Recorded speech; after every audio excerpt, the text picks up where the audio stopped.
Hi hello welcome back to my mini vlog. ఈరోజు అయితే bagara rice prepare చేస్తున్నాను. ఎలా చేస్తున్నానో మీరు కూడా చూసేయండి. కొద్దిగా కుక్కర్లో ఆయిల్ వేసుకొని హోల్ గరం మసాలా, సన్నగా కట్ చేసుకున్న ఉల్లిపాయలు, చీల్చి వేసుకున్న పచ్చిమిర్చి అయితే వేసుకోవాలి. ఇది బాగా గోల్డెన్ కలర్ రావాలన్నమాట. ఆనియన్స్ అంతవరకు ఫ్రై చేసుకోవాలి. నెక్స్ట్ దీంట్లో కొద్దిగా అల్లం వెల్లుల్లి పేస్ట్ అయితే వేస్తున్నాను. ఇది పచ్చివాసన పోయేంత వరకు ఫ్రై చేసుకొని నెక్స్ట్ దీంట్లో కొద్దిగా టొమాటోలు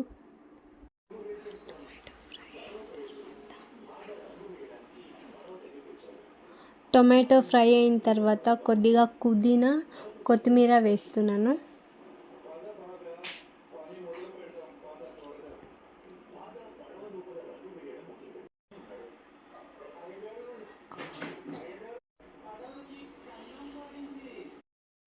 ఇక్కడ నేను 1 గ్లాస్ బియ్యానికి అయితే 1.5 గ్లాస్ అయితే వాటర్ వేసుకుంటున్నాను. మటన్ బాయిల్ చేసిన వాటరే వేస్తున్నాను. కొద్దిగా కల్లుప్పు వేసుకొని నీళ్ళంతా బాగా ఒక పొంగు రావాలి. నెక్స్ట్ ఇక్కడ నేను ఒక ½ అవర్ నానబెట్టిన బియ్యం అయితే కడుక్కొని వేసుకుంటున్నాను. ఇది ఒక పొంగు వచ్చేసింది. ఇప్పుడు బియ్యం అయితే వేస్తున్నాను.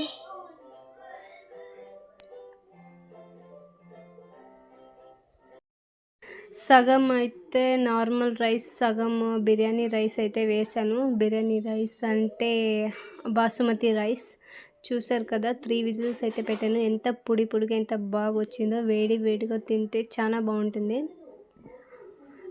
ఈరోజు దీంట్లోకి కాంబినేషన్గా మటన్ కర్రీ అలాగే చికెన్ ఫ్రై చేశాను.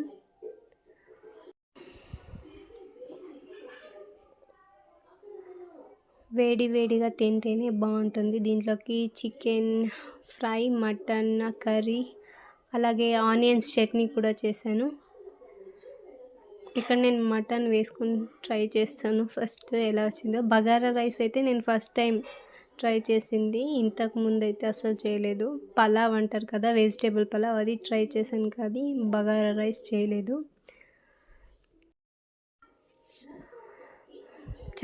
చాలా బాగుంది. Thank you for watching.